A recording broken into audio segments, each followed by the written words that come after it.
Everyone here can probably think of a time when you've gotten home late, barely able to keep your eyes open, and you sit down at the pile of homework that lies ahead of you. If you're like me, at this point you're probably questioning, how much is this actually helping me? That is the question I set out to find the answer to. However, as I started researching, I realized it wasn't as clear-cut as I'd hoped. Actually, there's no evidence that proves that homework is helpful or not helpful either way. On one side, in Finland, for example, they have some of the highest test scores in the world, and they give some of the least amount of homework. But Finland is also a very economically homogeneous place, and on the other side, there is some correlation between public school standardized test scores and the amount of homework given. So where do I fall on this? Like most things, I think that homework is not something that's good or that's bad. It's all about the way that we're giving homework. And I think that there are three main factors that lead to the most helpful homework: the amount, the frequency, and the type. The amount of homework that is recommended by the National Education Association is something called the 10-minute rule. Starting in first grade, they recommend that you give 10 minutes more of homework per grade level a night. That would mean, as a senior, we'd be getting 120 minutes of homework. As you can probably see, that's not usually followed in most schools. But it's really important that it is, because in math and science classes, test scores actually go up with the amount of homework given, but after a certain amount of time, it decreases, which means that too much homework actually is detrimental.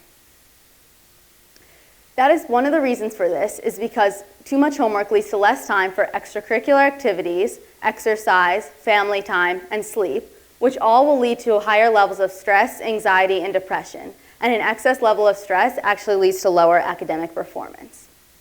The second point, which is the nature, is basically the type of homework. You've probably heard the saying, busy work versus helpful work. Busy work is exactly what you'd imagine it. It's the pile of homework that's sitting in front of you of tedious math problems that you just can't seem to get through. While helpful work, according to the Association for Supervision and Curriculum Development, should have a clear academic purpose, such as practice, checking understanding, or applying knowledge or skills. It should be less homework on more pertinent details that can really drill your understanding of a topic. That leads me to my third point, which is the frequency. If you're only giving the amount of homework that's absolutely necessary, you don't need to be giving homework every single night. In some classes, you do give homework every night. For example, in my Shakespeare class, we need to be reading every day in order to have material to discuss. Or in a math class, if you learn new material, you need to be able to know if you need to ask questions or check your understanding or prepare for a test. But if you don't get through all the material that you're supposed to discuss in class, you don't want to keep adding homework until it snowballs on top of each other and you fall so far behind you don't even remember what you were talking about. It's important to give just the homework that'll do what is considered helpful work, rather than just pile on top and make a student excess and stressed. So if we're giving just the amount of homework that's necessary, why are teachers giving homework every single night? I think that there's a myth that parents, that teachers, that the institutions are putting on different teachers, that a good teacher is one that gives homework every single night, and they'll be seen as a bad teacher if they don't. But what's more important than appearing well in your community and by other people is doing what you think is right.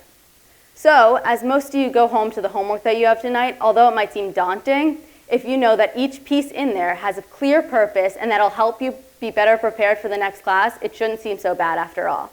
Thank you.